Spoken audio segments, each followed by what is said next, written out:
Welcome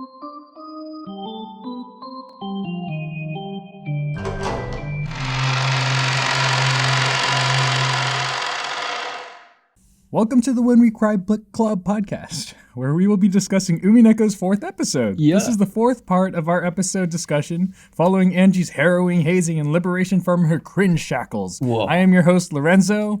I almost fucked that up, and but I am joined by... You are joined by Des, who is... Wow, I am impressed that you managed to say it all in one go. This is kind of a bad omen at this point, but... Screw you. No, thank you. This is what character development is all about, you know? We gotta set up arcs and stuff. It makes all the comebacks all the greater. True. You're right. Wait, who said that? Who is this? Hello, this is your friendly neighborhood mushroom, and I'm excited to do more Umineko episodes, and we need to create more backlogs. It's true. We do be in need of backlog. Yes. Oh, you mean like buffer episodes? Yeah, we Yes. don't. Oh, okay. No wonder you guys are like on the grind. Yeah, we are on the grind. Just for a little behind the scene talk, but Des is literally editing episodes on the same day that he's releasing them. Yeah. And then we are also recording the episodes the day before we upload them. So if you can imagine what an insane turnout time is, everybody should give Des a great hearty pat on the back. Yeah, this was the Des mindset during the whole running time of fucking Higurashi-go and Sotsu. Yeah. Because we didn't want to release episodes like a week after the episode they refer to went on. Yeah, this is literally Des grind sets. True. Like, Des is just grinding hard. Exactly. This boy is activated. He just chugged a bunch of Mcdonald Sprite and he's just on his computer just podcasting. Yeah. 24/7. Ooh, podcaster So mind. appreciate that, everyone. I have a question. Is McDonald's Sprite different from regular Sprite? Yeah, they Let me tell you. Oh my god! like don't every fast food restaurant waters down their drinks with like sugar and water. All of them do that, right? Okay, so but the thing with McDonald's Sprite is that for whatever reason, for meme reasons or otherwise, everybody, quote unquote, agrees that McDonald's somehow carbonates their Sprite a little bit more, so it has a special unique kick. And this is across all McDonald's. Again, I think it could be just a meme and a placebo, but every time McDonald's is brought up. But that McDonald's Sprite hits different, you know? Yes, McDonald's Sprite does hit different. Every time, not every time, but oftentimes, I go to a concert and it ends and I'm like, okay, we need to go get McDonald's Sprite. Oh, we always go and I always get that kick and it helps me drive home better. Because it's filled with, I Whoa. don't know, caffeine? Yes. Well, I don't know. I don't feel soda caffeine as much as straight up coffee, but McDonald's Sprite has a soul charging sort of what's it? It's like an ether, I don't. That's why I'm asking. yes, like the final smash of Ike on Super Smash Bros. Exactly. Or the main protagonist of Genshin Impact. That ether? It's got that RPG potion feel You to are it. hilarious. Wow. What a love letter to McDonald's Sprite. Quite unexpected. Exactly. This is my poem to McDonald's Sprite. I hope I can ask her out after this podcast. The hottest girl in school, McDonald's Sprite. she makes my stomach burble. Burble? Is that a verb? Yeah. I think that's a I word. think most words are words if you make them up. You know, Okay. Yeah, if you say it confidently enough, like how people freaking say mischievous. It's not mischievous, English lesson of the day. It's mischievous. Mischievous is not a real Oh, word. is it because people think what's another word that sounds like that? Not mischievous, but oh my god, I fucking said it. It's like you say words like Fergalicious, and it's Fergalicious is not a word. But anyway, I don't know why that has anything to do with this. Fergalicious, because it is a word. Don't say it's not a word. What are you talking about? Fergalicious is not going to win you any points on your Scrabble. Exactly. Well, it could if you're playing with cool people, but don't say mischievous, say mischievous. Don't say sherbet, say sherbet. What is wrong with you? There's no R in sherbet. Do you think do we just are gonna decide in a family setting that we're just gonna say British people are unreal? So if you get to say laboratory, you don't get to go to your laboratory. Garage? What is that? I'm trying to think of other terms. A pram. You know, I actually kind of like the word pram. Do you say route or route? Say route. But do you say go to this is a different route on the game, as in when I play Fire Emblem where it says to fucking kill everyone, I pronounce it route the enemy, but not root the enemy. Yeah. But when I'm I want to take this path, I say this route. Oh, Route 21? Yeah. We are literally broken brain. Yes. No, this is relevant to Umineko, right? Yeah, of course. Because Umineko has so many words. Surely one of these is in there. Oh my god, guy who has read Umineko once and thinks, oh, this is like an Umineko. That's literally my brain existence, though. Not for real. I literally woke up to a message from Dubs, who sent me a screenshot of a quote from Slavoj Žižek, and he says, "This reminds me of Umineko." And I was like, wait, a quote from what? Slavoj Žižek, the ideology man. We have always been already eating from the trash can, and the trash can is ideology. Do you know what I'm talking about? He's the super big he's like Noam Chomsky on crack. If that makes sense. Okay, I was going to say, because that thing that you just said was very, very Umuneko brain, if you think about it that way. My God. Nice parallel. Good job, everyone. Anyways, how are you all doing? What's going on with your lives besides Mcdonald Sprite? Well, what's going on with my life? Okay, so besides reading Rosgan's Days, I guess the one thing that has happened that I could bring up is that the episode we recorded yesterday, which was Data Archive, I did a plot summary for that, which is just damn, it kind of opened my eyes to what doing a plot summary entails. It's fucking so hard. Writing, you gotta, first of all, you aren't focusing your attention on the text you're reading. You gotta be okay, what am I gonna write down? What is relevant? Am I detailing the speech too much? Is this becoming boring? Are the jokes gonna land? It's just so much. Yes, and with Ryukishi's writing, it's always a freaking slog. So glad you appreciate that, and great job on doing the summary. Yeah, I honestly think I did a poor job at it. I don't think I have the skill to it. Mushroom said it wasn't that bad, but that bad. The worst part of doing a plot summary isn't even writing it; it's performing it. You gotta you gotta make it interesting. It can't be boring. Then you gotta make sure the jokes land, or it's just cringe. It's okay. I cut out so many unlanded jokes on that archive. No, you just got to keep doing it. Just look at the earlier book club episodes. It's a whole work in progress. So keep at it. I believe in you. I was gonna say, Lorenzo's really good at writing plot summaries. Honestly speaking, I wouldn't say book club would be as enjoyable if it wasn't because you're the one who's hosting it. So that's actually what we were talking about before the recording. We were like, damn, we're so glad that Lorenzo's on here. Yeah. We're so glad he's doing all the fucking work. No, just kidding. No, I have fun with it. I do have fun with it. So thank you. I'm glad that my work is appreciated in some capacity. Yeah. It's the part of the process of making an episode that I probably goes the most unnoticed. So listeners, if you're listening to this, the part that Lorenzo does is actually pretty important, and it really takes a lot of time and effort to make something good. So can you believe I'm reading Umineko all over again? Oh, stupid. What a freaking nerd. Yeah, we all are. Fucking. Yeah, so what about you? What have you been doing? Are you talking to me? You talking to me? I'm walking here. I was actually referring to an unspecified person in this call who isn't me, because... I'm looking over my shoulder. Oh, shit. No. Yeah, well, okay. So, as usual, I've been gaming.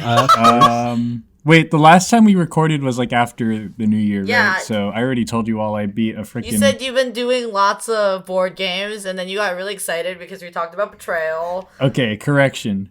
I bought a lot of board games. Oh my god.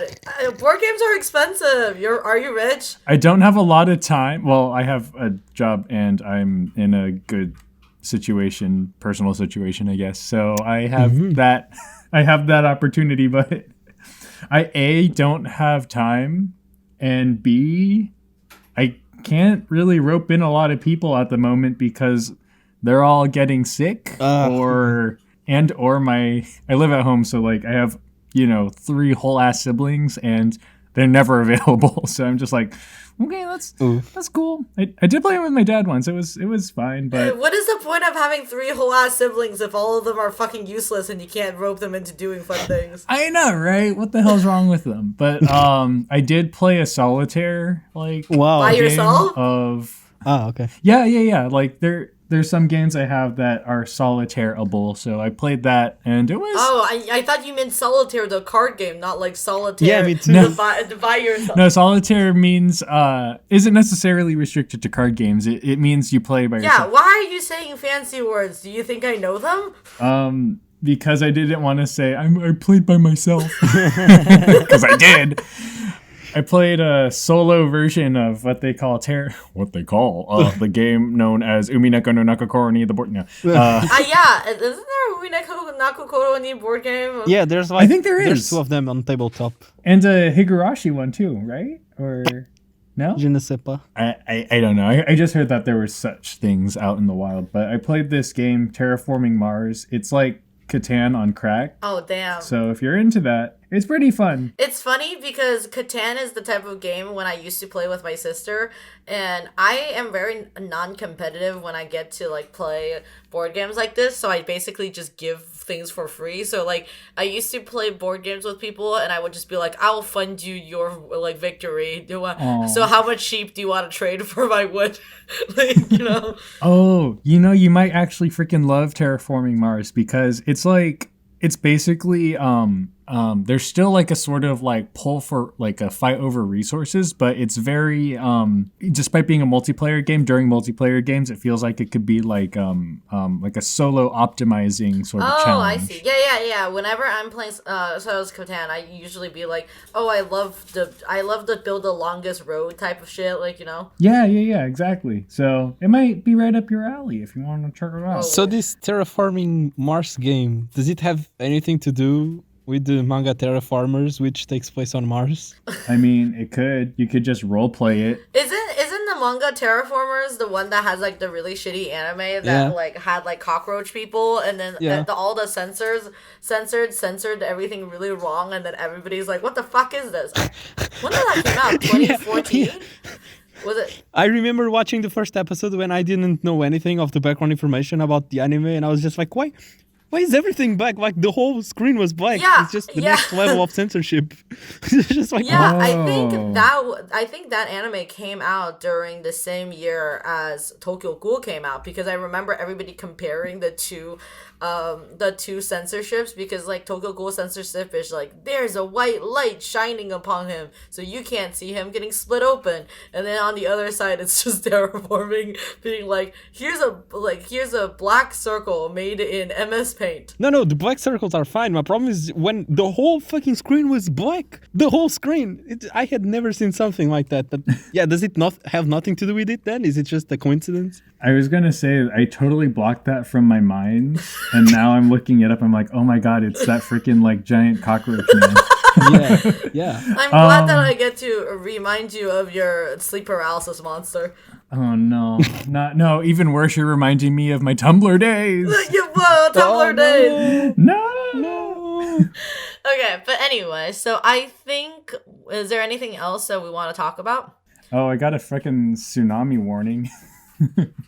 Oh, actually, I have one thing I want to talk about. Yeah? Did you get one too? Last year, we started the first book club of the year. I had infiltrations in my house. There was water everywhere. Oh, yeah. This year, on the second book club of the year, the people living below us have water coming from our place in their house. Oh my God. It's an annual thing. What the heck? Yes. It's like a holiday. Can't wait for the third book club of next year. Taking a swimming pool in the living room day. Speaking about natural disasters and stuff, I'm actually getting a storm warning today, so it's pretty exciting. I heard I'm gonna get like 5 5 feet of snow or something, which is... That's cool. Oh, damn. I hope your internet doesn't cut out. Oh, damn. I don't know. It's happening at 8 o'clock at night, and it's fucking sunny outside. It's 20 degrees. So I had 20 degrees Fahrenheit. So I don't know how that's going to work out for them. 20 degrees? Oh my god. I hope you don't have to go to an island in the middle of the ocean while the storm is approaching. Yeah, very true. But yeah, okay. So let's do summary then. Okay, fine. All right, let's go. Let's go. Let's go. So, as I mentioned in the very beginning, we are right after that whole classroom hazing situation where Angie was basically being berated cult style in her classroom, and she is rescued by a passing teacher, and she's like, okay, magic is dead to me. I will only trust humans to, like, you know, solve my problem. Magic is dead to me. Like, reality is my new best friend. Exactly. Friendship ended with magic. Oh, frick. Not to get off topic, I watched that movie Belle. There's it's pretty good, but there's also like a reference to like, I mean, not a reference. There is a joke. Umineko. Belle spoilers, but it's about like, you know, high schoolers, like 15, 16-year-olds, of course, and then there's like a joke poking at one of the kids having a crush on their teacher, and because she has him on like her phone lock screen, and then it shows a picture of the phone lock screen, and he's like a really old man, like a 70-year-old. That's funny. What? So I was just like, oh, okay. It was a very funny joke. Like, the execution was great. I ruined it, spoiled it for everybody. Bell spoilers. Skip to 50 minutes into this recording if you don't want to listen to it. It was a good movie. Yes. I would say it's like Ready Player One, and unfortunately Wreck-It Ralph 2, Ralph Breaks the Internet. How is that a good recommendation for the movie? It's so go give it a watch. I think if anything, the animation was really good, and it's worth it for that alone. In any other respect, it was a very typical anime movie, so it's okay. It's okay. It had a surprisingly large amount of the movie was dedicated as an homage to Beauty and the Beast. But anyways, let's talk about Umineko. Wait, is Belle the movie by Mamoru Hosoda? Yes, the one that made Wolf Children. Yes, Wolf Children, Ame Yuki, and Summer Wars, and yeah. And yes. Yeah. Okay, cool. I like his movies. Yeah. The movie Mirai was good. I liked it. Then you might like Ralph Breaks the Internet anime version. I mean, but he already made a movie like that. He made Summer Wars. And before he made Summer Wars, he already made a movie like that. He made the Digimon movie. Oh, I literally really? when I saw Belle's like trailer, I was like, "Oh, it looks like Summer Wars." It's not like I'm not excited to see it, but still, it's literally like, it's funny. Cool. Anyways, not to derail this conversation even longer than we already have. I'm gonna derail it by getting back on topic. Wow. So the beginning of our summary takes us into Maria's bedroom shortly after the scene where Angie like mocked Maria for pretending Sakutaro was a real boy and believing in magic. And Sakutaro cheers Maria up and convinces her that her stuffed animal friends and toys won't abandon her like Angie. Yes, and I will go back on the stance that I had already gone back, and I will go back to say that actually EP4 is confusing as fuck. Because, okay, the part up until now, okay, it was just kind of confusing, but this part, I'm not fucked that much. You can't convince me that this part we're covering now, that it doesn't confuse everyone. Like, even I on a reread was confused until I thought about it. What do you mean by, what are you confused by? You need to have finished the story and understand Umineko to understand this fucking bullshit timeline. That is not true. Dubs understood it. What? Really? Yes. Maybe I'm just stupid then. Yeah, we just got poor literacy skills. Not our literacy. Literacy. literacy. Gonna annihilate that literacy. And that's exactly what Umineko did to us. I will agree, it's a lot easier to follow what's happening on a reread, and it was also more impactful, surprisingly. Yeah, that's also what I agree. So for you first-time readers, read it through Umineko, and unfortunately read it again because it's very good. Yeah. I like how that's an unfortunate part, you know. I'm sorry, but, you know, the corporate tells you have to read Umineko again now. Yep, sorry. You do, like, the Umineko experience isn't finished until you read it again. Or if you happen to already be a fan and you're listening to this because you already read Umineko, you're with us, right? I hope. Yeah. Okay. I honestly don't think there's anybody who's listening to us who haven't read Umineko, but, you know. Right? Yeah. Exactly, because, you know, we freaking spoil everything. I know we mention, as usual, like, we try to keep it spoiler-free in the first half, but... And we do. We try our best. Anyways, Beatrice is actually... No, just kidding. Bleep that! We always keep it spoiler free, and when we don't, we cut it in the editing part. Like, don't worry, Lorenzo. Okay, cool. What are they even talking about at this point? Freaking, we were talking about Maria sulking in her room and Sakutaro comforting her, and Maria's like kind of sad that she lost Angie as a part of the mariage sociere, but Maria convinces herself that she's okay because now she's back to square one before Angie. Before that, she was still happy with her like animal friends and Beatrice. So it's okay. But from the outside looking in, it's a little bit sad and pitiful. But who cares? Maria doesn't. And as mentioned in the previous episode that we recorded, and we said that because, I don't know if it's spoiler worthy, but it's because... And That's spoiler worthy. Yeah, yes. we should bring that up on the Inspire part. Okay, yeah. I was going to say, I was like reading my notes. I'm like, oh, wait, no, this is dead-ass spoilers. Dead ass. I usually mark it in red, so I don't say it out loud, but I That's didn't cute. because I'm stupid. Anyways, I didn't say anything. So Maria talks about all the most innocent man alive. I didn't say anything. I don't say that. Who said that? Maria's talking about all the fun she has and about bringing all her animal friends to school and when she does her like latchkey shopping trips. And even the convenience stores. Oh, I didn't write my notes right. Let me rewind it a little bit. Yes, after all the bashing you did to people who didn't know how to pronounce things right or to say things right, now you mess up your notes? Okay, Yeah, Lorenzo, I know. what a hypocrite. Well, no, I'm right. I'm always right. Everything I say is truth. Everyone else is wrong. And that is the theme of Maria and Rosa's character, which I will get to. God! So Maria's just talking about all the fun she has with her animal friends. She brings them all around, you know, to school, to the stores when she does her latchkey shopping. I just got it. I'm so fucking... Oh, it's okay. I'm really close to getting there. And then she even mentions... What did you finally got, Des? What kind of brain aneurysm that just happened to you? What the fuck? The joke about how that's Rosa and Maria's character. It happens at least 2 times in this summary, so sit tight. Okay. The convenience store workers also give extra food for Sakutaro, and she says that some adults are capable of accepting her magic and they, you know, say hello to her animal friends. There's a scene where one of the shopkeepers humors Maria and her animal friends, and the narration really digs into Maria and says, look how miserable she is, Lamau. And like, at this point, literally everyone in the shopping district knows who she is, and they take care of her by giving this 9-year-old child food out of pity because, you know, she's all by herself, shopping by herself every night. She has no friends except her imaginary stuffed animal friends, so they're like, all right, we'll give this to you. Honestly speaking, how does bullying even being effective when Lorenzo is this harsh on a child? You know, maybe she deserves it. You know, we don't know. I don't know her life. Well, that we do. Yes, you do. You're You are literally reading about it.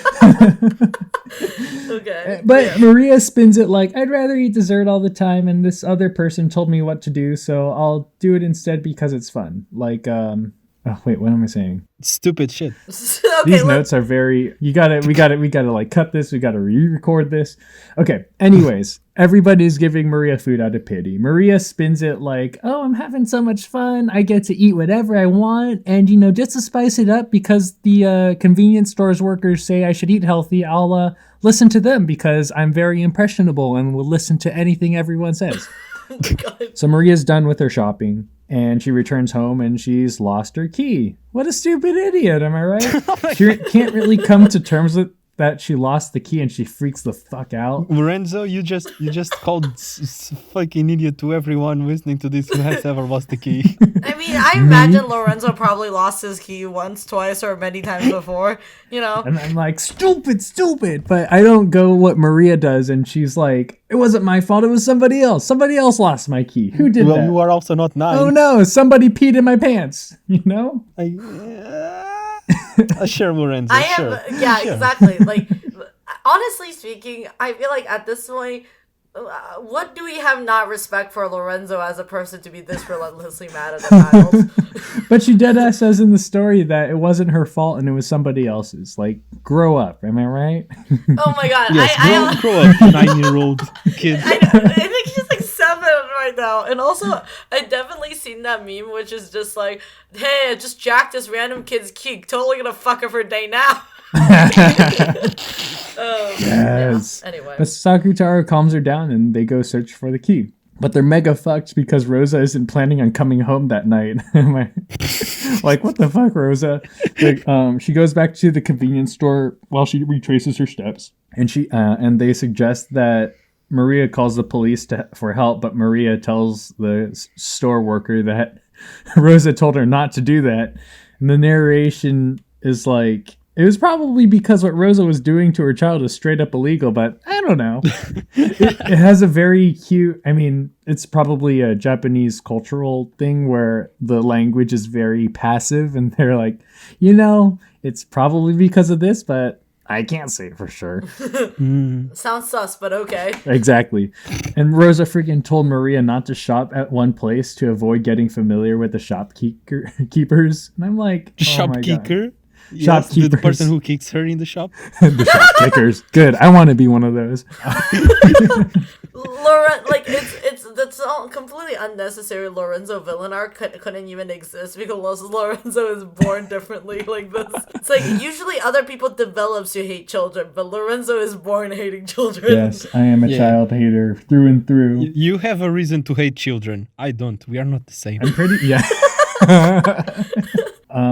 But yeah, Rosa told Maria to avoid suspicion by shopping at different places. That's her strategy. And of course, Maria obeys without question, but it backfires because Rosa's so absent that everybody just notices that there's this 9-year-old with the stuffed lion just like begging for food everywhere. Policeman approaches her and is like, "What, is your mom shitty and told you that he cab or something? Why aren't you talking to me?" And they eventually take her to the police box and they phone Rosa's work, which is named Auntie Rosa Limited? Like, why is it named Auntie Rosa? Weird. I think it's named Auntie Rosa because auntie, it sounds like auntie. Oh, that's like, cute. Okay, so it's named, so there's a few things. So it says it's Auntie Rosa and it's called I Won't Forgive the Today of Me of Yesterday. And what? That's their slogan. What? Me when my husband That's wins. freaking... That would not work in English.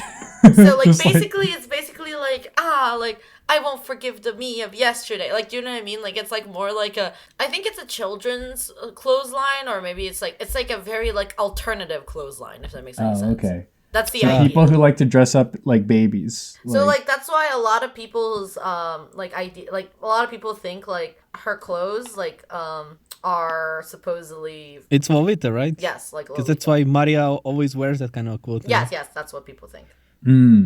Okay, interesting. That is a very nice tidbit about the name, like a cute little Easter egg. But thank you for sharing. Appreciate it. So they phone Rosa's work. They're like, "Hey, girl, like I know you're working like 3 days in a row, but you have a whole ass child just like wandering the streets alone. What the heck?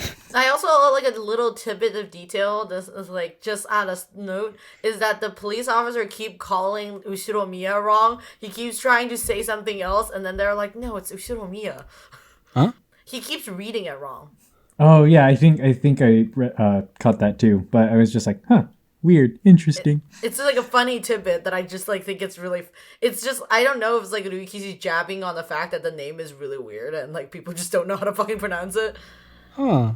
Really? Wait, I'd never caught on that. Yeah, he says it. Like, I'll find you the exact part of the LP archive. I feel like we owe so much to LP archive. It's not even funny. Yeah, shout out to LP Archive. Yeah, something awful. But yes, let's get on with the review. Let's see. We are back. They call Rosa's company and they're like, oh, she's actually on vacation with her boyfriend for a dick appointment. Wow. Wow. Maria was told that she was working, but she's actually not. So she stays at the police department overnight, and the welfare officer pities her out loud, and it makes Maria question her situation. But Sakutaro convinces her that she's still happy, and after reading it again, I'm appreciating Sakutaro's symbolizing of Maria's grip on reality.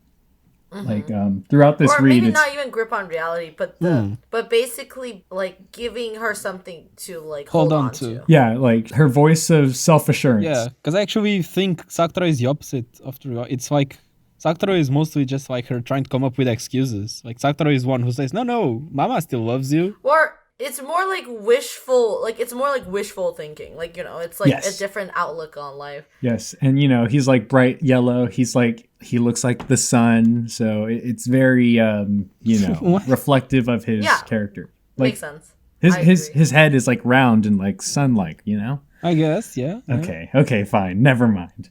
But No, it makes sense now. It makes sense now. it just hurt my feelings. No. I quit. Just kidding.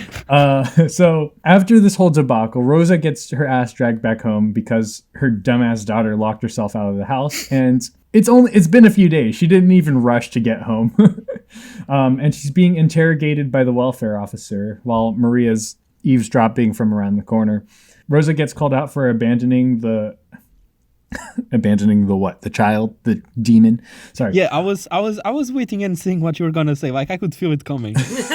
I'm just flubbing my words now. I had a good intro. Not even a good intro. Maybe like an 8 out of 10 intro, and now I'm... See, I told you. You're right. I told you it was a bad omen. I'm cursed. Okay, Rosa gets called out by the welfare officer for abandoning Maria, and she argues that Maria needs to be... Agreed. Rosa gets called out by the welfare officer for abandoning Maria and suggests that Maria be put in the foster system. And Rosa tries to cover her ass by saying that it wasn't her daughter being the one wandering around. She's not the one with the lion. There's like tons of stuffed lions out there, which is kind of like a dig into like the uniqueness of Sakutaro. Rosa's saying like, no, there's tons of kids who do that. Like, no, it can't be me. I'm not a bad mother. Yeah, which is kind of like the worst fucking excuse. Like, no, it wasn't her. This child that like everybody knows. Exactly. Yeah. That you got right here in front of me. It wasn't her. Exactly. She's pulling Umineko logic on her. She's like, what's a child? I've never heard of a child before. Yeah. Do you see a child here? The child doesn't exist. Unless you show me a child, it doesn't exist. So from the shadows, Maria's blaming herself for like, you know, all this screaming that her mom's doing. And Rosa's still trying to cover her ass, saying that she was working instead of being on vacation, and tells barefaced lies to this welfare officer and loses her shit. She's like, do you have any proof? I love my daughter. Get the hell out of my house. Yeah, and then she doesn't. I was reading this and I was like, Rosa was getting increasingly angrier, but that she didn't kick the welfare officer out of her house, even though she was just like about to fucking punch a hole through her face. I was just like, what the? I know, it's really funny. Welfare officer just sitting there in the corner. Like, okay, I don't think that's even possible. Like, I feel like if she did kick the welfare officer out of the house, she would be even way more trouble than she is already. Like, you know, abusing your daughter is one thing, but abusing a complete, like, a government working adult is, like, a different thing, you know? Exactly. I wouldn't put it past her. But yeah, I know, right? She's crazy. But in the anime, because I was like, this was a very intense scene. So I, like, looked it up and, like, watched a clip from the anime, and, like, Rosa pushes the welfare officer out for a second, but it's not as dramatic as what happens in the visual novel. So I mean, you should read the manga version. The manga version is fucking great. Really? This scene in the manga version is fucking wild. I'm into it. I would also note this right now. Yeah? I think we have mentioned this before, but Ryukishi, before he starts writing visual novel, while he was writing them, I think he was a welfare officer for 10 years. I would like you to remember that while reading really good scenes that Ryukishi writes, and think about it again when you read later work he has, and think about all the questionable shit he wrote into his stories. But like in this scenario, this is a really well done scene that's very well done, because you could clearly see that he probably has like worked with people like this. It's very melodramatic. You can tell that the welfare officer is like virtually helpless, like, and despite all this, you know, blatant abuse happening before her. But let's continue with the scene. See what happens. Yes. See where it goes. We're like spectators at a golf match. Let's see what Rosa does. I don't even understand how golf works.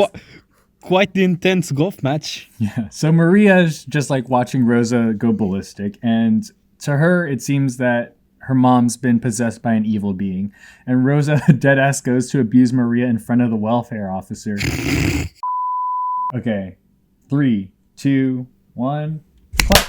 Hopefully that works out. Yeah. Wow, I can record for 39 hours. I deleted 39 hours. Okay, listeners, I was just done douching out my hard drive, and now I'm ready to record more because I ran out of disk space.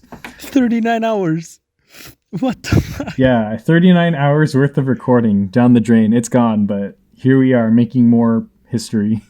Yeah. Okay, so we were in the middle of an intense abuse scene. I hope you're ready for this. Oh my god. Rosa is telling Maria that she's fucking stupid for bringing Sakutaro with her when she's wandering alone at night. She's slamming the wall, stomping the ground. She fucking fights off the welfare officer and injures her. She like slams her into a table. It's pretty intense. And Rosa keeps grilling Maria about bringing Sakutaro everywhere. And her other toys, essentially making her stand out. And she tells Maria to stop hiding behind Sakutaro, making the stuffed animal talk for her. Yeah. It's the worst feedback loop of Rosa lashing out at Maria speaking through Sakutaro, Rosa getting mad because she's speaking through Sakutaro, Maria coping through speaking with Sakutaro. Just the worst fucking loop. Exactly. And Maria tries to take the heat off from Sakutaro by admitting that it's her fault for taking him out because she is 7 years old and stupid. There's a weird flashback sort of happening in the middle of the scene. They go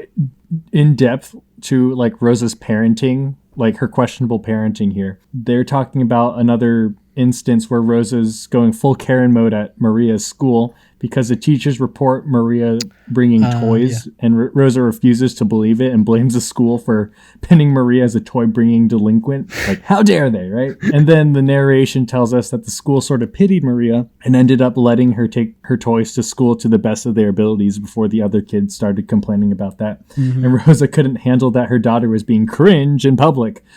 And Rosa snaps at this point. She grabs one of... We're back in Rosa Maria's home with a welfare officer in the background, like the standing man emoji. She freaking snaps. Like, she grabs one of Maria's rabbit band toys, the one holding the trumpet, and asks Maria if she truly cherishes the rabbit as one of her friends. And then she fucking smashes it against the wall. She's like, is this one of your cute little friends? Well, check this. And then she like kills the rabbit. Kills it. Yeah. And it breaks Maria on the inside a little bit. A little bit. Just a little. Just a little bit. And, you know, Rosa's going tiger parent on her. She's telling Maria that that's what she gets for disobeying her mother. And it'll happen every time she disobeys her again. And the welfare officer is, you know, just... literally appalled. It's like, woman, what are you doing? She's just like... And the woman was too stunned to speak. That sort of deal. Yeah, like Rosa, great judgment doing this in front of the welfare officer lady. This welfare officer can't do anything.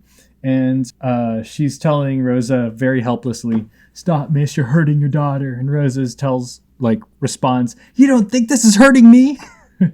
Which is kind of, I mean, it's always hard to like to try to argue for Rosa when she's doing this fucked up shit. Exactly. It's kind of true, like, you know, like Rosa is also has her deal. I mean, that's actually a very, I think there's a Chinese saying that's like, when I hit my child, I am hitting the soft part of my palm, like basically saying like, when you hit your child, you also feel the pain. Like, and it's like, you know, physical abuse, punishment in China is like a huge thing, or in Asia in general. Yes. And it's the whole like, you know, like when I hit you, it hurts my heart. Like, you know. Yeah, like, they're just trying to cover their asses. I actually don't think Rosa feels bad for hitting Maria in the moment. I think it's mostly when she says that. Don't you think I too am hurting?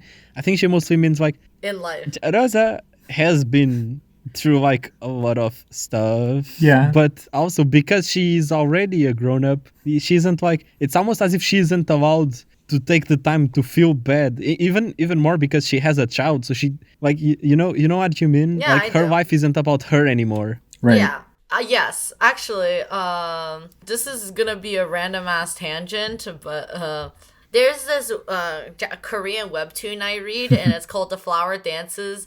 The Flower Dance and the Wind Sing, and it's one of the most like depressing ass like fucking webtoon I read in a while. It's like, you know, it's kind of like a reincarnation, like pretty medieval like fantasy. It's just like duchess and dukes and shit, but like the woman in the story is like, the whole reason she goes back in time is because she was like 19 and pretty, and she liked her husband, but then when the moment she had her child, suddenly like she was just a mother, like, you know, she was supposed to do motherly things, and she like, and you know, when she was young, she was always the center of attention, and she got to like be like really pretty at balls, but then now she goes to balls and nobody really like, everybody wants to ask about her child, and she realized that like, you know, that like she is not valuable as a person. It's just like she's just like a surrogate for the the mother, like, yeah. And it gets really depressing because, like, you know, she becomes, like, really abusive to her child, like, because she feels like she is devalued as a person, and her, like, and the whole reason she goes back in time to relive her experience is because she wanted to, like, make it right for her child and her husband and all that stuff. And it's great. Like, if anybody wants to read, like, fun and trashy stuff like that, I recommend The Flower Dances with the Wind Sings. It's like if you wrote a story with Rosa as the main character, and if Rosa actually wanted to do good the second time. Oh, that's a pretty nice insight. Like, because I guess this is still the 80s, and like Rosa feels like her usefulness and value as a woman is gone just because she has a child. Like, yeah, you know, basically. And she's taking out that frustration on her daughter, but also and it's fucked unrelated. up, and it's really, really fucked up. And like, you know, I'm not saying her abuse is justified, but like, I have never thought it would be this interesting to read a story from the perspective of an abuser who's trying to do their best to like basically atone for their sins, and it's pretty fascinating. Yeah, and you know those Korean stories, like everybody's so abusive, it's very normalized. Yes, but correct. anyways, when you said she was going to balls, I was like, it took me a second before I realized you meant dances. She went to the balls. Oh, I told you, it's a medieval setting. Yeah, Wow. yeah. Anyways, so Rosa's freaking out. She's saying, you think this is hurting me more than it hurts you? That sort of deal. And Maria's panicking and lets Sakutaro speak up to protect her. And Rosa loses her shit again and snatches Sakutaro and fucking punches him against the wall and tells Maria that she's a fucking freak for carrying him around in public this whole time.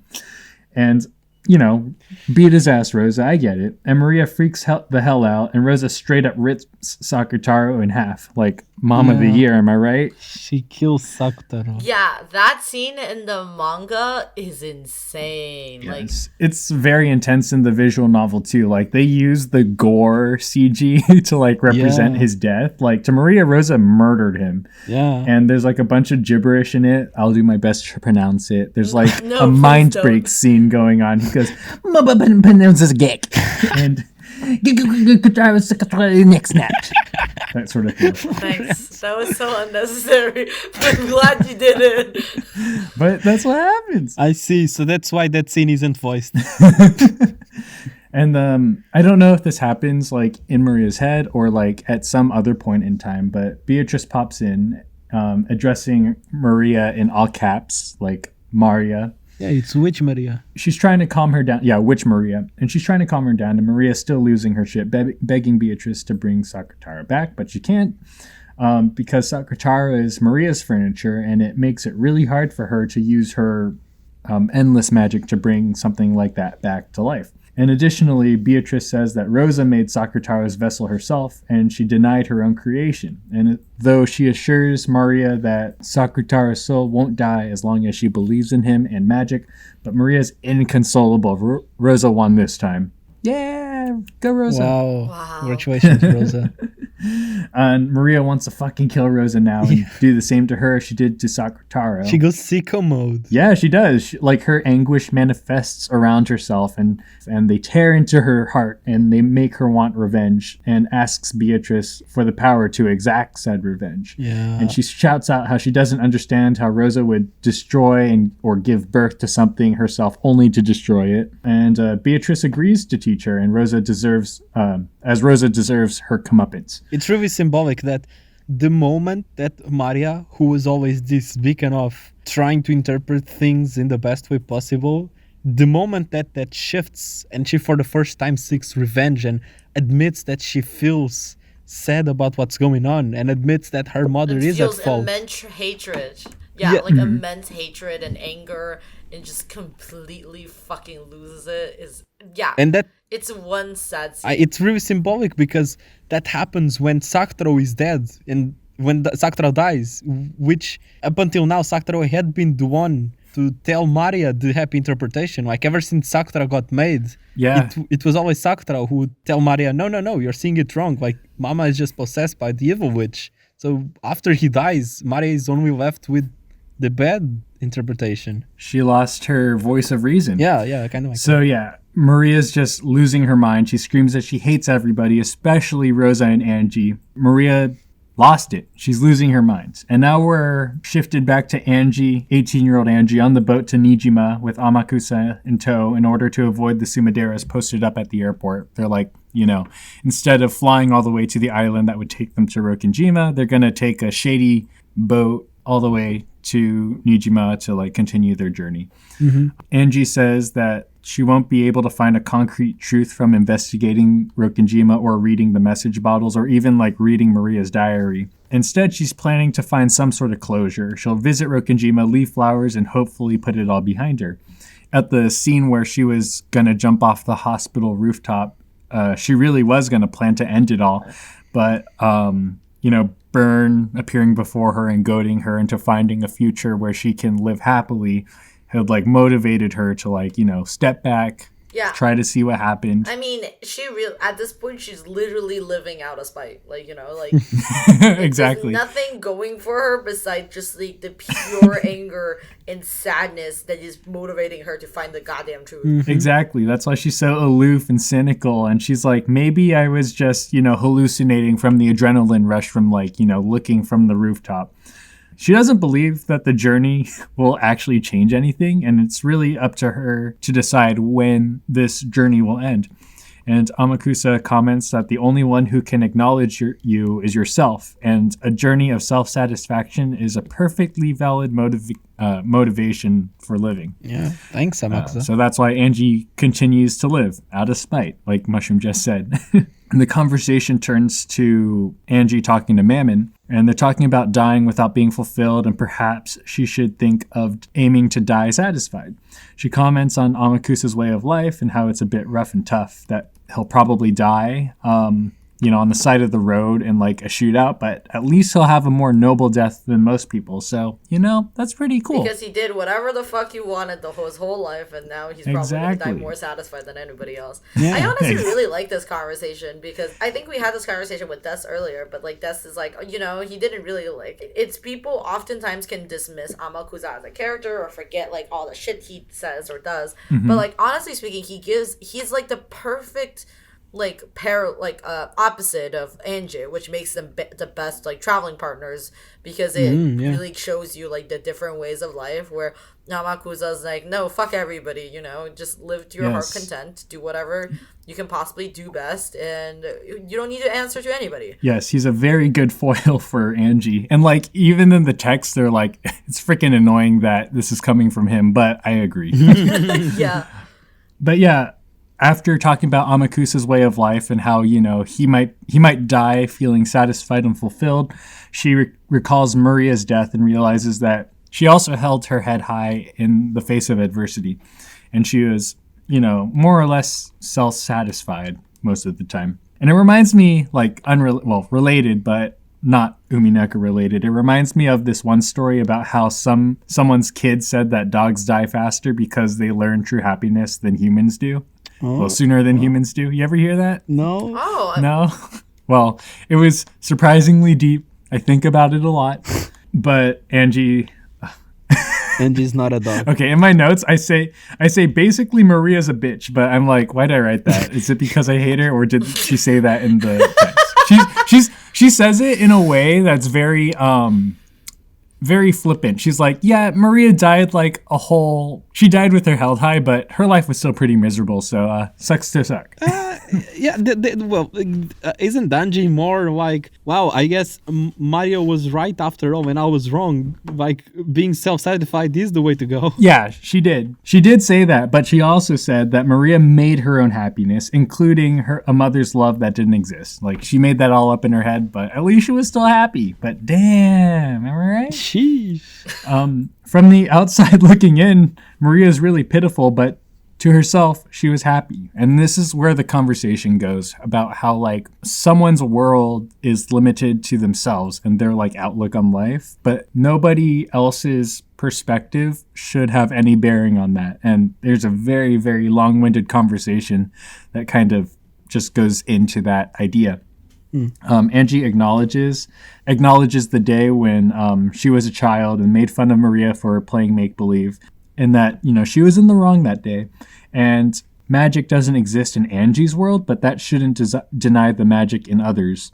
In fact, Maria was trying to share something that made her happy with Angie, right? Well, this is very Angie's r/atheist movement right now, or not atheist, but like, you know, she was a total r/atheist Andy, which went around and being like, well, your God doesn't exist. Like, how could you say, oh my God, when God doesn't exist? And it's just like, well, maybe like God doesn't exist for me, but like, you know, God exists for other people, and I probably shouldn't go around and like continuously be a bitch to everybody on like the messaging board. Exactly. She grows up. Yeah, character development. Yeah, she has a very character development moment. Unrelated, but I saw this meme where it's like one of those GIFs accompanied by text where it's like atheists when they play God of War instead of Science of War. Yeah. I'm just thinking about that. I saw that too. But unrelated. Yes, cut that out. Stupid. No, I think it's funny. We're gonna keep it. Shit. But so Angie's realizing that the Mariage Sociere was an important group for the Alliance's witches keep each other in check, have a sense of belonging, making sure that they don't go off the walls like baddie. Have a community, you know. And it reminds me of like those Facebook like conspiracy theorists, like QAnoners and like cultists, how you think about how there's not that many prolific serial killers. It's probably because all those crazy people have like online groups that they can vent their frustrations and like, you know. Yeah, isn't everybody a serial killer in the making? I mean, that's us. We were talking about Umineko. If I didn't have Umineko or you guys, I'd be in the news. Just kidding. That's... You are now on a watch list. Yeah, oops. I mean, I'm pretty sure reading Umineko is a plenty watch list, yeah, I know. Yeah. We're on the CIA's list. Yeah, like, exactly. Everybody who has Umineko and over 150 hours on it in their Steam library are just like automatically bugged. I honestly think everybody who's had more than 500 hours on any game should just go on a watch list. So yeah, I'm looking at you, everybody I know who play Final Fantasy 14. That Left 4 Dead 2 players. all that. Anyways. There's another thing that I was gonna mention is that when I was reading this part with Dubs, and Dubs wrote a lot of notes, especially during the time of the conversation between Angie and Amakusa, and he says like they talk a lot about desire, and they're like, having desires, and like if these desires are met or anything, and they said like, having desire means that there's something you want and something you don't have, some way you aren't complete. So Angie talks about that, and then Angie is like, well, maybe if you live with no desire, then you don't have to feel incomplete. And then like Mammon, who's a symbol of greed, is like, why the fuck would you have no desire? Like, what the fuck? Why would you ever live life if you don't have any desire? Like, right. You should desire everything. Like, that's what makes it fun. Yes, exactly. Yeah, which is also a fair point. In short, I do believe that this was despite Ryukishi's really weird, long-winded, roundabout ways of describing something, this was a good conversation about just the meaning of life. It is. The meaning of life, the meaning of acceptance, because... Existence, exactly. Yeah, existence and acceptance. And, it's a lot about, how do you achieve happiness if nobody's around to tell you you're happy? Or how do you... this whole journey that Angie's going on is very symbolic of that, which we'll really get into in the next, story beats. But let me see. I'll continue with the summary really quick, unless you had something to say. Yeah, no, you can finish No, actually, I do have a thought that could go in there. Yeah, get it off your chest before you forget. So, Mammon, she says this phrase, which is, the Japanese sure are interesting. Even when they're the victim, they feel as though they themselves did something wrong and apologize for no reason, which is basically just like Ryukishi doing the Obama meme, giving himself a medal. It's like, yes, we are so cool. We Japanese, so great. Well, I don't think that's true at all. Like, I don't think that's a good thing. Like, Mammon saying that not as a good trait at all. And that conversation follows with the conversation of saying, like, she's blaming herself. Angie is blaming herself for the whole massacre because she says maybe there's something that I could have done during the time of the massacre, or maybe if I accepted Maria, the massacre wouldn't happen. And then Mammon's basically like, what the fuck do you mean?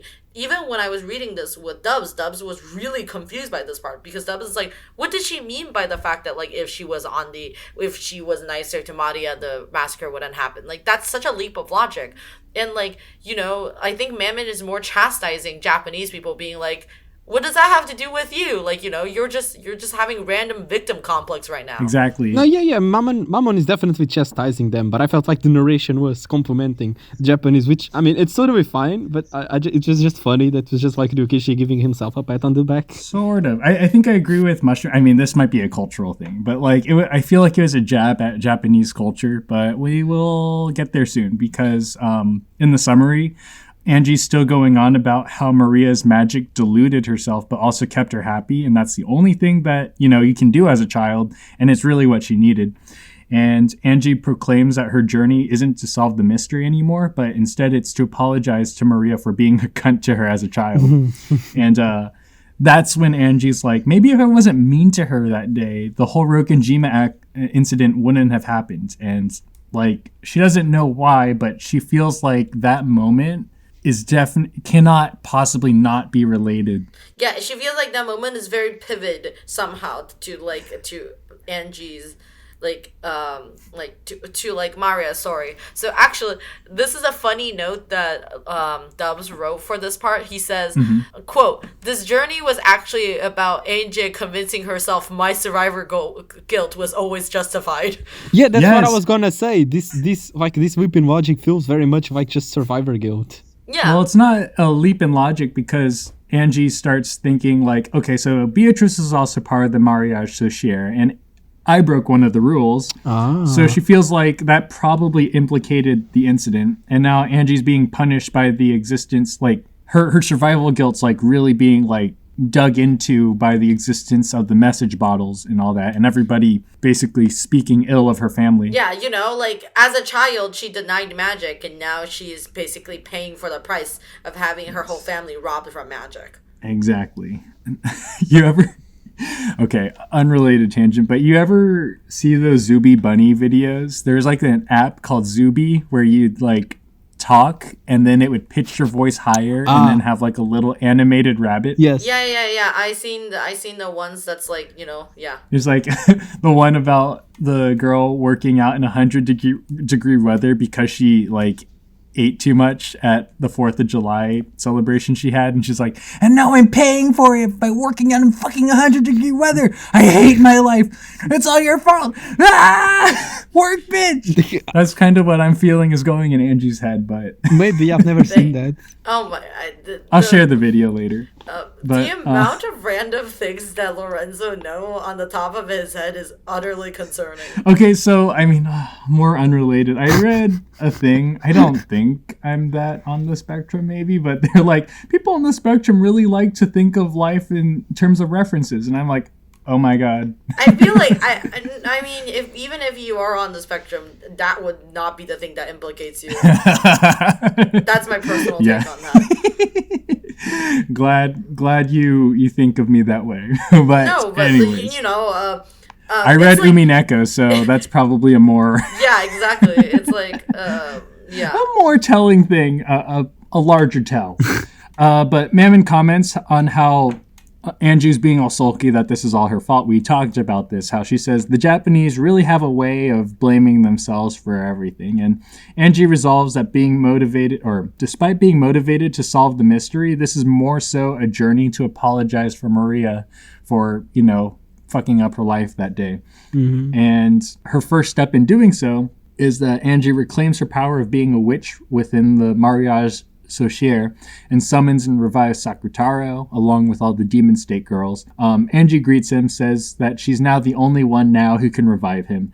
And despite, being a horrible bitch to them, like Sakutaro, all the demon stakes, and Maria in the past by denying them when she was a child, denying them at St. Lucia. I also say Lucia. Lucia. Well, I know someone in real life who's, not to dox. I know someone whose name is Lucia, and I always fuck up her name. You always know someone with the name of what you're saying. I always do. Okay, well, because religion, Filipinos, and just people with, like, weird old-timey names. That's, like, my life. Anyways, so Angie brings everybody back. The whole crew's back together. They're all questioning Angie, like, hey, what the hell's going on? Why are you bringing us back? I thought you hated magic. And Angie's like, magic still exists for people who believe, and that doesn't deny, like, it might not be right for me, but for others, like, it still exists. So, like, it's wrong for me to take that away from other people. Exactly. Yeah. And, like, devil's proof, you can't prove that a demon doesn't wait, what is it? Yeah, that's it. You can prove that a demon doesn't exist. Demons don't exist unless you show me one. Then you just showed me that the devils exist. Exist. And then the demons are here. So they definitely exist out there. Yeah, it's like a whole mental gymnastics thing that ends up working pretty well. Yeah. It's actually pretty well thought. Yeah, exactly. Actually, my favorite meme about the devil's proof is I saw this meme that I sent to Dubs, and it just says it's devil's proof that nobody out there somebody has a crush there out for me, and I thought that was so funny. I mean, yeah, kind of like.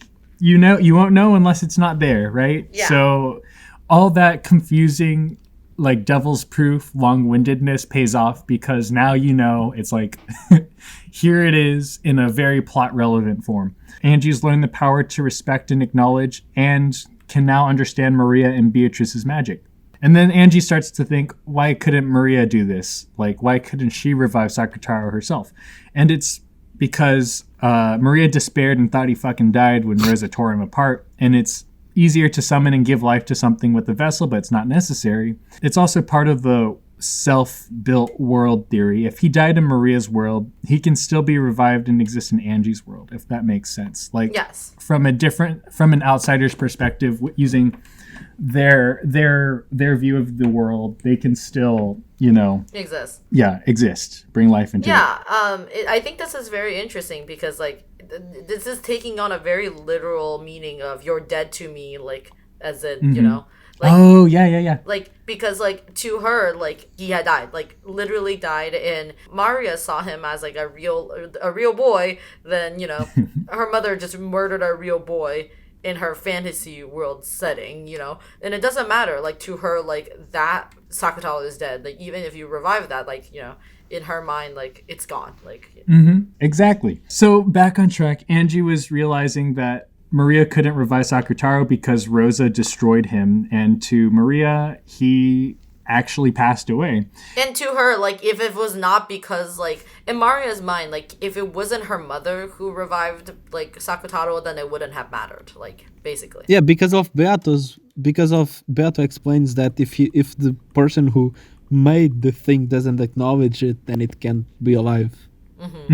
But Angie mentions that after that incident, the mariage socio's core values shifted from bringing happiness to yourself into malice and thinking about how many different ways you can curse and kill somebody. Like, vibe AF. It's shown in Maria's diary entries. Like Angie just mentions, there's like a complete shift. Something happens where it's just bad vibes up until like the end of the diary entries. Yeah, which actually makes sense why Angie thinks of herself as responsible for this, because you know, if you read that, you're like, oh, you know, This was the day. There's a shift from Maria in like regular lowercase in the English translation to all caps Maria, her witch version. Like there are two wolves inside of her, that type of deal. Angie's like, I hope she died mad. Not really, but she realizes that Maria, despite being like the beacon of happiness for herself and self-satisfaction, she definitely was a little bit more vengeful towards the end of her life. Angie tries to figure out how Maria herself would be able to revive Sakutaro, but because Rosa made him, the handmade aspect is really important and can't be replicated. In Angie's journey to pay her respects to Maria, there's an additional side quest where she wants to bring all the furniture back home to Rokenjima. And at this point in the story, on the boat ride to Nijima, it starts to rain. Angie returns inside the boat and runs into Amakusa packing what seems to be a large weapon in his bag. And at the same time, the Sumaderas are hot on their heels, landing in the Nijima airport, also packing heat.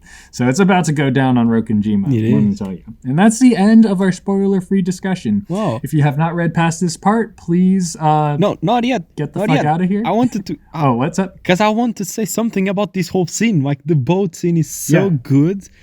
And Yes, go. there's like this... There's this take that I've had in my mind for the longest time, but the situation to present it never presented itself. Now it did. So, you see, it always pisses me off, kind of low key, that when people say like, yes, Xenoblade, for example, Xenoblade explores the themes of, I don't know, immortality so well, and then you play Xenoblade, and that comes up like 5 minutes before the end of the game, and you're just like, what you mean? I Just mean, like, because most gamers don't play games for, like, you know, plot reasons. yeah, like it always makes me low-key mad that people say like, yes, it explores this theme so well, and I'm just like, no, it fucking doesn't. There's like 2 lines about it. Shut the fuck up. So upon rereading this scene, like the boat ride, is so good. There's just so much shit in it, and this is exactly what I mean when I say that a story explores a theme well enough. Because like, okay, so the boat scene, I have like bullet points of everything that this scene touches upon. So it has a great philosophical talk about the meaning of life and attaining happiness. Yes. And it also talks about what it means to be acknowledged versus being self-satisfied. It has Angie's character development into understanding Maria, and then it also has a well-thought play on words for magic to be able to manifest itself in Angie's magicless world. So like, there's just so much fucking shit in it, and it's actually explored. It's like actually explored. It's just not. It's not just a line. It's like there's content in this scene, you know? Yes. Fuck. It's like very philosophical and has like a lot of ideas to say. I don't know. It's true. It's like just a very good. It's like a very well done scene, and it also comes very naturally because the scene. What makes the scene really good is because of the 4 characters that are positioned in the scene, which is Angel, who's a person who's very nihilistic in a way of thinking her life has no meaning, and she's like if it's not obvious enough already, she kind of is just going to this fucking island to die, like, you know, like she has always been like saying. And then like on the flip side, there's Amakusa, who clearly doesn't give a shit about anybody, has nobody that he needs to answer for, does whatever he wants, and is kind of a jerk, but like, you know, that's just how he lives and he's happy about it. And then there's Mammon, who is a character who supposedly aids other people to get as much as they want in life, you know, like to like, and she is greedy, like she is greed, and she wants knowledge, she wants happiness, she wants love and all this stuff. And she thinks that, like, you know, the only best way to live is to be true to your desires. And then there's also Maria, who basically spends all her time, like, you know, trying to see the best in everybody and trying to see the best in her own world and trying to create happiness, even though there's there might be none. And these four characters just makes the best like conversation. Like it's like it makes like the best like dichotomies. I guess dichotomy is only two, but like, you know, you're describing each of these characters, and I just can't stop thinking about those memes where you have like three circumferences and they intercept each other at different points, and there's like things each circumference has in common. You know what I'm talking about, right? Yes. Except it's four circumferences. Yeah. And each of circumferences is one of the characters, and it really works well. It's a great dynamic of ideals. Yeah, and like just the build up, because we mentioned before that the whole like devil's proof, how it like didn't really make much sense like during the logic battle, but like now you see it in the context of, you know, magic and happiness. It's like, oh, what the, this is all like very meaningful now. Yeah. That sort of deal. So good job, Ryukishi. Your writing sucks except for this part. Shut up. Anything else you guys want to add? Nope. Can't help but be mean to Ryukishi at this point. Yes, Ryukishi and Maria on my shit list. But anyways, if you have not read past this part, please get the hell out of here. We are going to get very spoilery. But thank you so much for listening. We will see you next time. See cats, do crimes, catch you later. Woohoo! Yeah. Okay, ready Yeah. to talk about everything else? Yes, I am. So Okay, cool. if we want, we can start by also where we started by on the spoiler-free part, which was me talking about how, yes, actually P4 is very confusing. So now that we are in the spoiler part, I can finally explain in full detail why I think that's so. So, fucking, when you read it for the first time, you are led to believe that in some metaphysical way, this Maria that is crying about Angie calling Sakura a stuffed animal, you're led to believe that that's like metaphysical Maria who just came back from Angie's classroom in the future, came back her present, which is Angie's past, and it's now real Maria. But upon a reread, it's literally what the conclusion that Mushroom told us about last episode, which is that, oh yes, Angie was actually on Kuwadorian with Beato and Maria, and then just fucking told Maria, your stuffed animal isn't real. I don't want to play with this anymore. And that's what Mari's crying about upon returning from the Rokenjima. So it makes sense now, and it's great, but as a first-time reader, just... Yeah, first-time read, it's very confusing. Like, the sequence of events isn't very... Yeah, but, like, I agree with Lorenzo that, like, you know, this is just Ryukishi trying to do the really cool, like, and then camera overlaps with something else. Like, you know, like, I think as a first-time reader, you're supposed to make that mental connection. Like, oh, how? Like, this Mario. Like, it's, for example, like, think about this. If you think this is confusing, think about the next thing that's gonna happen in the scene, which is Maria watches Rosa rips Sakura apart, and then we have this whole conversation between Angie and Amakusa and Mammon, and then the next scene after that turns into, like leads on to the whole scene when they're finally back on the island, and then killing starts, and then it leads to a Rosa getting tortured by Maria scene. Yeah. Like, so like that's really confusing. But like the reason why I think this is a good scene is just because like I think if you were trying to see this all magically, the emotional through line and the actual timeline is a different like vibe, if that makes any sense. Like, yeah.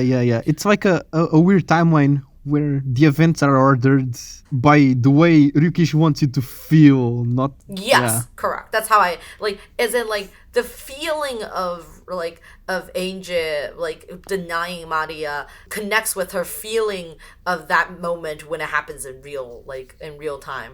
And I don't know, I find it really fascinating. Like, I feel like it's definitely a way, like, for Ryukishi to obfuscate, like, how the actual timeline works or, like, how, like, actual magic works. So I'm not that mad about it. I think it's just all a part of the mystery. I feel like if Ryukishi wrote it, like, straightforward, it would just lose, like, its emotional impact of it.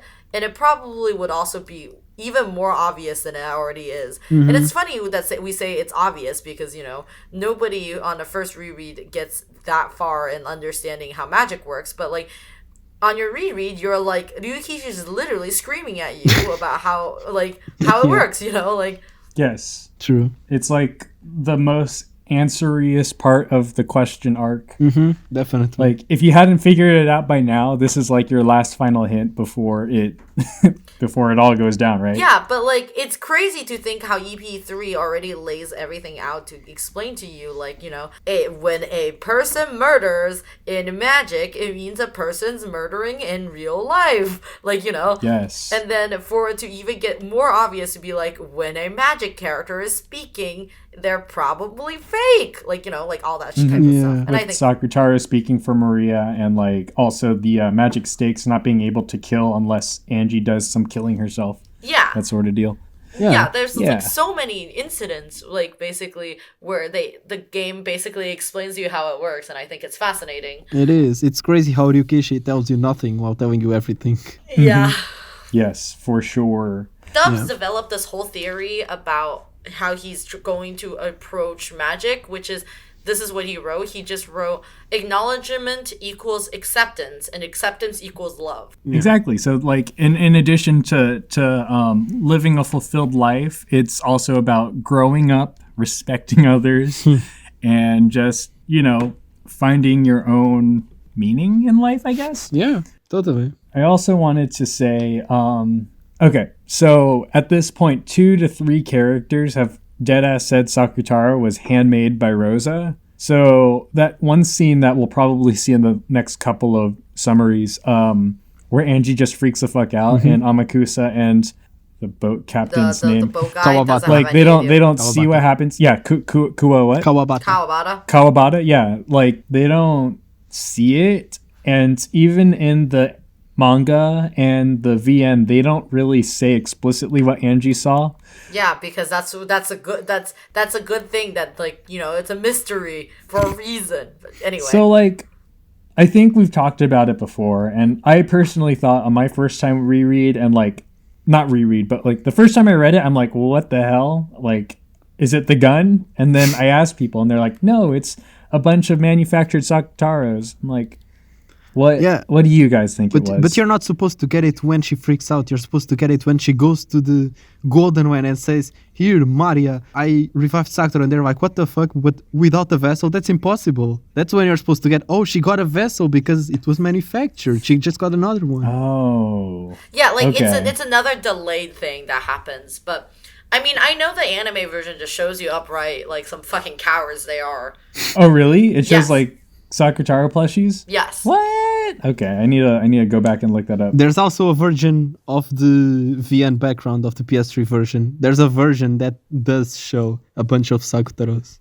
Really? Okay. Yeah, it's unfortunate, but it's honestly, I think like that scene is like just so well done in a way that, like, you know, it just doesn't get better than that. Like, I just love the whole scene of like them meeting up and you just like, I don't know how to explain it. We can talk about it when we get there, because we're gonna want to talk about it again. Yeah. It's like the second reunion, like in the past couple summaries, because they reunite in like Angie's memories. They reunite in the hotel room. They reunite in the boat, and Angie's like, okay, I'm grown now.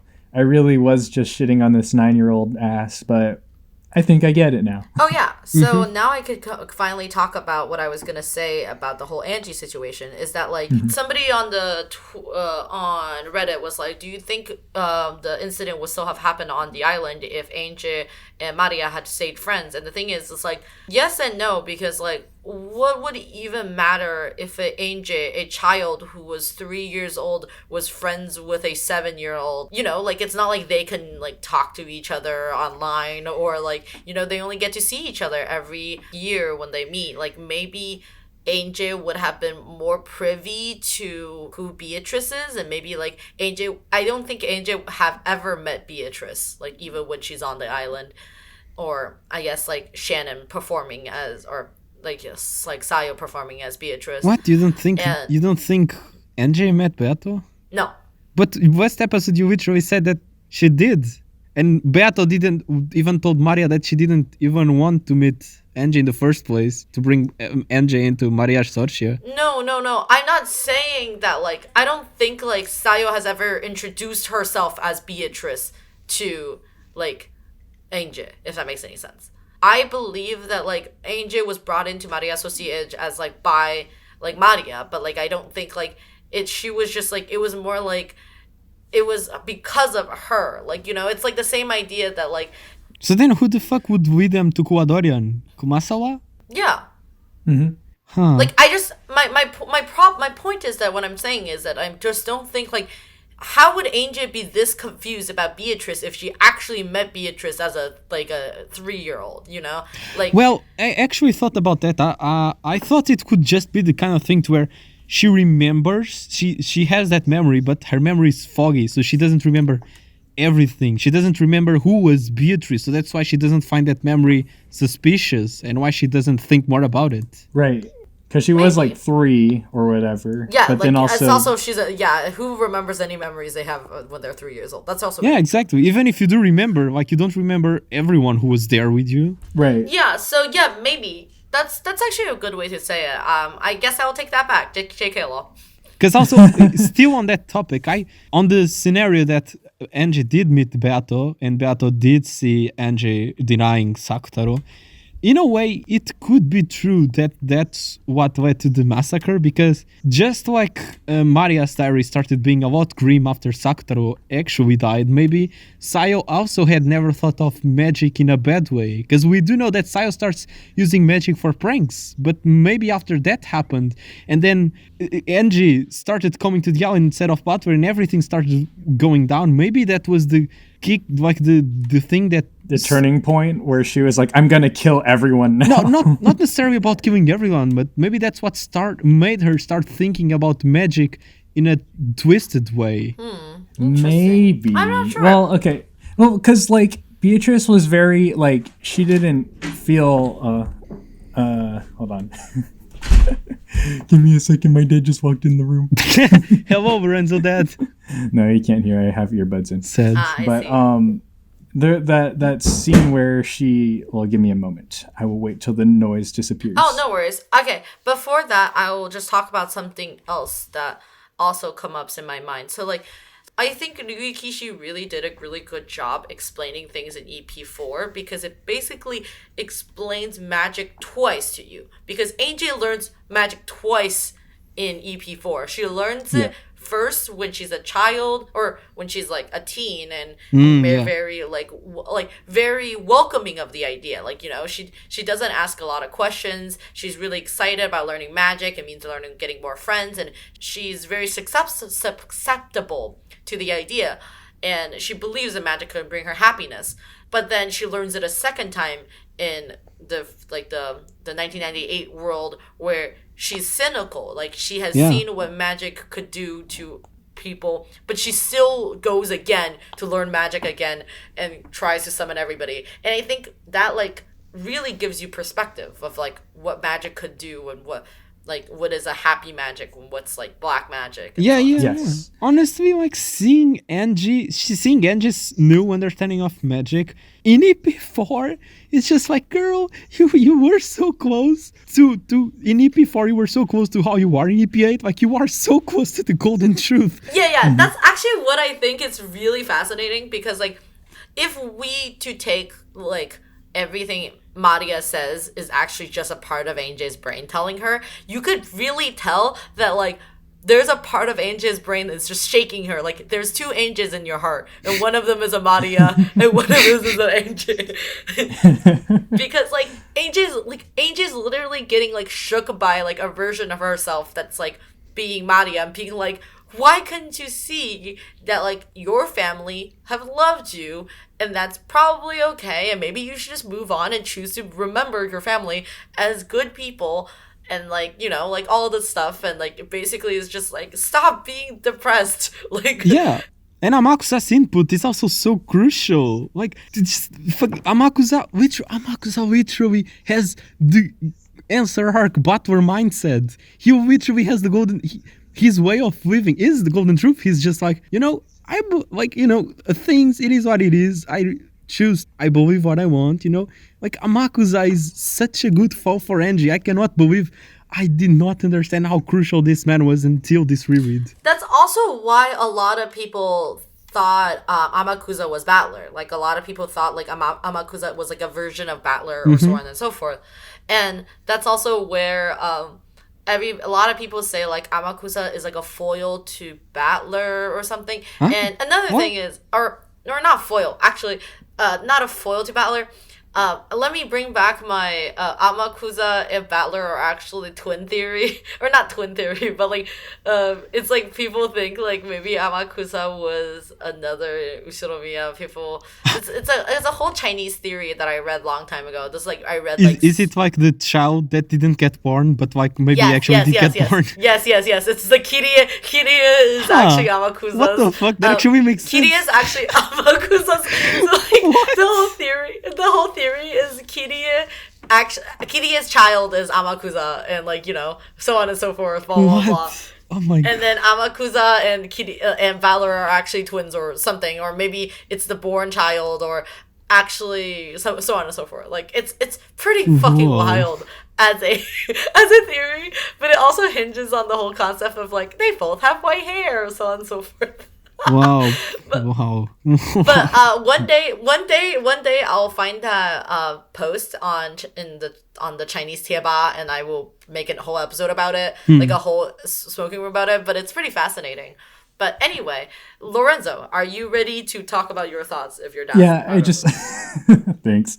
I wanted to bring up the when Maria wanted to use magic for quote unquote evil and to, like, you know, rip and tear Rosa apart. Beatrice didn't really push back. She's like, I can teach you this. I won't stop you, but I will teach you this. That made me think that Beatrice already was resolved to, like, she's definitely thought about, you know, bad thoughts with using magic before. Yeah, but that also happens after Angie calls Sakura a stuffed animal in Rokkenjima. So that's what made me think that, yeah, maybe Angie does. Angie's what's it called? Like, Angie's thought that maybe she kickstarted it. Maybe true, because I don't think it's what kickstarted it. Like, the thing is like, I don't want to basically take away Sayo's agency. I believe, like, no matter how much, if we thought Sayo was delusional or anything, I don't think she was, like, that crazy to think, like, you know, like, or not that crazy, but I think, like, she went through a lot of bullying of her childhood, and I think, like, she did started, like, but she always had a mischievous bend to her, while we could see, like, her, like, development as a witch similar to Angel's, not similar to Maria's, I think she always had a mischievous side to her. Especially she's a lover of, like, mystery novels, like, you know, like, yeah. I think she have definitely thought about, like, using magic for evil in a way, like, or using magic for pranks. Like, I mean, like, that's why she did all these things to, like basically trick the girls in her, like that's what servants to her, because all these people were bullying her, like, you know, she used it for both reasons, like, yeah. Right. Did you just say mischievous? You can cut that out. Did I say mischievous or did I say mischievous? I actually don't remember. Mischievous, but it's okay. Oh my god! It's a good in joke for this episode. True.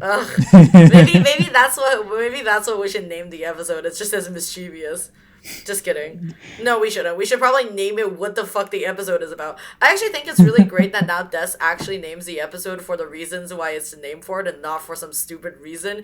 Because sometimes I like... Wait. Well, I used it's sometimes Burn. okay. In my defense, sometimes the episodes don't really have that much of an identity, so I just pick a random joke that we made during the episode and make that the episode title. I know. I think they're good. I mean, Kajinka is one of the best ones. Shut the fuck up, then. I think Kajinka's is great. Like I'm not making fun of that one. I think that's the best one that's in here. Well, yeah, but that one is also relevant to the episode because the episode title is even the Rockenjima OC convention, so it's fitting. Yeah. Anyway, sorry, Des. I'm actually really sorry. I think your thing is great. You did a good job. I know. I know. I'm self-satisfied. I don't need you to acknowledge me. Just kidding. Just kidding. I love compliments. Keep them coming. That reminds me of the thing that Dub said to me, which is Dub says, sometimes I even like hearing other people criticize me because at least it's about me. Nice. But we were talking about okay, I had something I wanted to bring up about what you were talking about, which is that about Sayo and everything about that. There's that scene when Maria just goes to the meteor and is like, Beato, my fucking mother killed Sakura, and Beato is like telling her, yes, I'll teach you dark magic. On that scene, you can really see Beato sweating, trying to come up with an excuse why she can't revive Sakura. She's like, yes, her mother rejected it, so you can't be revived, Maria. It's actually really interesting because that's actually a scene that I was going to bring up, which is, I think that scene proves the fact that Sayo didn't know that Sakutaro was mass-produced. Yeah. She didn't, yeah. Because that's the scene where she's just like, I don't know, I can't fucking give you another one, sorry. Like, you know what I mean? It's good. It's like so fucking good. Oh, also, this is another note about Amakusa, but I really like the line about, like, Anju seeing Amakusa packing up the gun, and Amakusa says, I often heard that human lives are heavier than the world, so, weapons should be even heavier. Mm-hmm. And then, Yes. it's good. Yeah. And then, interesting thing is, Dubs noted on the bottom, he says, interesting, because gold is also very, very heavy. Dub is such a great reader, and it's so entertaining. Good job, Dubs. Oh my god, wish I had your brain. Yeah. Yeah, I wish. Okay, the problem is that Dubs is currently really busy because Dubs just finished watching Arcane. So for his status on Discord says. It used to say arcane brain rot, more like arcane on the brain. Arcane on the brain or something. I was so awful. I was like, I hate you. Did you guys play? Oh, sorry. Go on. What did I play? I was gonna ask if you guys played the Somnium Files. No, not. Oh, it's very good, and also every chapter is named something in the brain. It's like some weird contrived pun on the brain. Uh-huh. So I was just like, Arcane on the brain. That's really Elf funny. on the shelf. I only know it has Allegra Clark, which is a great VA. Has a what? Allegra Clark. Oh yes, it's a very good game. You guys should play it. And the sequel, well, kind of sequel, I guess, is coming out this year. So do it. I dare you. Very good. Okay. What else do I want to talk about? I wanted to talk about mariage sorcier is about acknowledging each other because. Yes. Okay. First of all, I said it went in contrast to Maria's. We are thinking because Maria is this beacon of self-satisfaction. So why is she in mariage sorcier? So it's just because of Sayo. Sayo needs Maria to acknowledge her, right? Like, Sayo is not self-satisfied, I know, at all. Beato needs someone to acknowledge her existence. That's the whole reason she's fighting with Batur. But if you think about it, Maria also isn't as self-satisfied as you may think, because every time someone denies Sakutara's existence, you can see her breaking. She also needs some outside confirmation. She isn't as self-satisfied as you may think. Yeah, actually, okay, do you want to know? Dubs Dubs wrote a very, very long thing about this. Dubs had this whole conversation with me about unconditional love. And he believes that, like, in Umineko, like, you know, we have just talked about how acknowledgement equals acceptance equals love. And having loves gives you, like, having loves gives you power, basically, in Umineko. Like, you, like, and believing love also could mean believing in magic. And then he says, acknowledgement kind of is the definition is unconditional love. But the thing is, the real love is, like, the only real love is the unconditional love for yourself.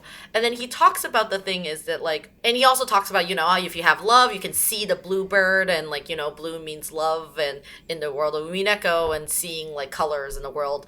And Maria is a child. Like, Maria is not a full person. Like, she's not recognized as a person by the world. Like, she is a accessory to her mother. She's accessory to, like, just to her family. Like, you know, Maria needs somebody else to accept her as a true person, because, you know, like, when you are a child, nobody takes you seriously. Like, that's what I meant. Like, that's why, like when Maria is basically accepting Sayo, Sayo is also accepting Maria as a full thinking person. Wow. Yeah. Wow. The thing is like, when he wrote this, it says it's about self-actualizing. So when I was first reading this with Dubs, what Dubs really was mad about is because he was like, well, if witches could all just, like, prove to themselves that witches exist, why the fuck do they need, like, a Maria Associate? Like, why the fuck would they need Maria Associate? Like, which, like, you know, like, that doesn't make any sense. Like, if they have unconditional love for each other, like Maria and Beatrice, why would they need a contract for each other? And the thing is, they need a contract, like, and Dubs wrote, Maria needs a witch's alliance because she cannot self-actualize as a person. Get her. And the thing is, but making an agreement to provide unconditional support is inherently contradictory, because unconditioned support comes comes unconditional. But, like, if you had to basically have an agreement to give an unconditional support, like, that's the condition. Then that's a condition. Yeah. Yes. So Dubs also wrote this. It says, this whole theme of acknowledging is actually pretty similar to the whole idea about the observation in Schrodinger's box, which is the truth of who you are is connected to how other people observe you, or how other people observe yourself.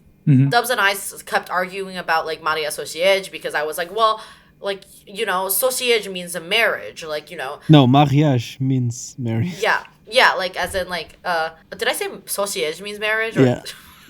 That's fine. I just didn't want to. No, you said the whole name. I'm going crazy. Maria.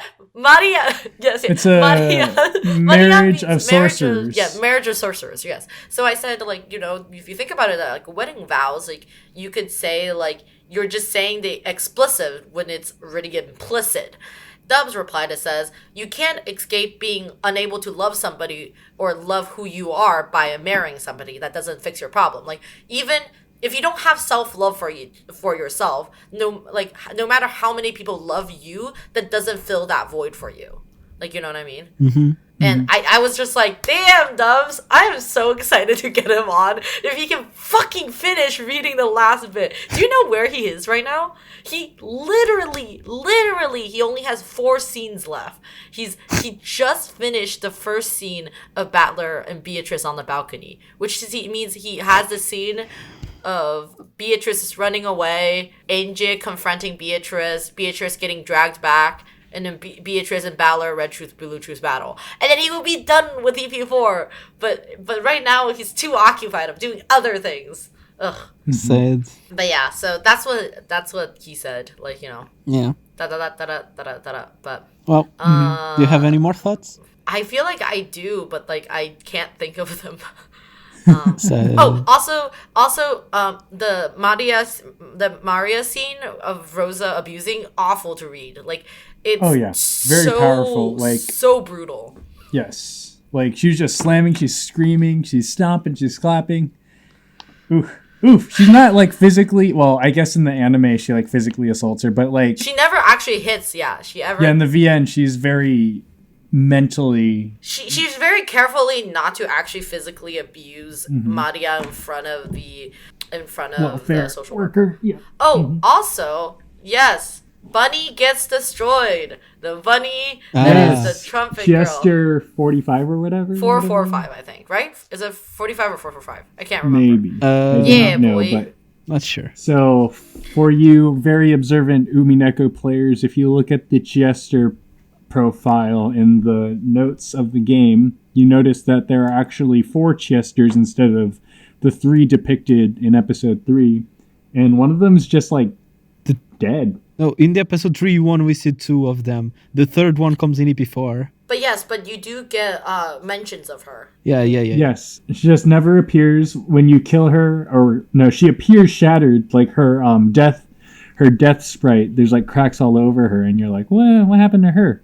Yeah. Yeah, that happens in the very end. So, but yeah, another thing is I want to mention is that the whole this is another thing that Dubs wrote, which is EP4 is when Calvin's mom rips Hobbs' head off and Calvin sobs, and the child protective service tries to intervene, and I thought that was funny. But besides that, that's all I have, and I guess I'm it. Is there anything else you want to mention? I just wanted to say that this segment that we covered kind of encapsulates the rereading Umineko experience, because you got the pain of going through hard scenes again, like Rosa fucking episode with tearing Sakutaro to shreds. You have not remembering scenes, which is exactly what happened to me. I was just like, wait, what? Amakusa? Whoa, what? You were always like this? God damn, boy. And then you got the experience of going through Umineko and saying like, what the fuck? How did I not see this? How did I never pick up on this, even after finishing Umineko? Which for me is the fact that Enji has been on Rokenjima as a child. Like that whole thing with her denying Sakutaro, that's just like, that had no place in my mind up until we recorded the last episode, which just, that notion just got reinforced in this episode, because this episode is where that thing is actually talked about. It's just like, in my whole Umineko life, I had never thought about this. It's just like crazy how much little information it's hidden in between the lines. I love Umineko, like, fuck. Yeah. That good. Over a year of has it been over? It has been over a year of just recording for it. Yeah. And we're still here. So that's a testament to how down bad we are, I guess. It is. All right. So anything else? We're good? We're good. All right. Well, I guess we'll see you. Oh, we didn't do the we didn't do Packy's thing. voice lines. True. Let's do it. Let's do it now. Okay, Yeah. cool. It's I need a reference. What did Pocky want us to say? So Pocky asked us to read some lines again, but hopefully we'll do it faster this time. I don't think we'll need as much time to do it. So, first of all, they wanted us to say Sakutaro's line. So, would you? Uru! That's when he died. What the Packy says what's confusing is like the compound like kyo, or like as in saying like ryo, like that kind of noise. But like I don't know, I think they're pretty easy. Like I guess it's confusing for a lot of people, but yeah, especially non-native Japanese speakers. So Stan Lorenzo, you need to put on your Genji clothes and call Kinzo out of the study. oh no. Okay, wait. Let's Genji de gozaimasu. Come on, Lorenzo, you can do better than that. Don't try to bullshit your way out of this. Okay, wait. I need a reference. I need to like look up a video really quick. Genji gozaimasu. Whoa, you sounded like Kanon. What the fuck? Genji de gozaimasu. The only Genji line I have memorized is when he goes like, Moshiwake gozaimasu, or something. Genji de gozaimasu. I can't do it. I can't do it. Damn. It sounded good, Lorenzo. Okay, if you say so. Genji de gozaimasu. Wow, that sounded even better, Lorenzo. Damn. Kinzo-san genji de gozaimasu. Okay, that's enough. That's enough. De gozaimasu. Is this what you wanted? This hurts me more than it hurts you. Wow. And now, wait a minute. We can... Okay, the next line is the end of EP6, so you can literally end the book yes. just like EP6 with Birth of a New Week. I mean, should we even... fuck, I need to go find the exact thing, because I love Erica's line too, so it would be cool if we got to say all of them. Yeah, the villain needs to wear this face till the end. I am the detective, Furude. もしわからないがそなたは迎えても17だ。 Oh my god. So sorry, Paki. I hope we can do this better next time. Apologies for butchering your language. Oh, the music is playing right now. Then let's dance. Woo. Oh.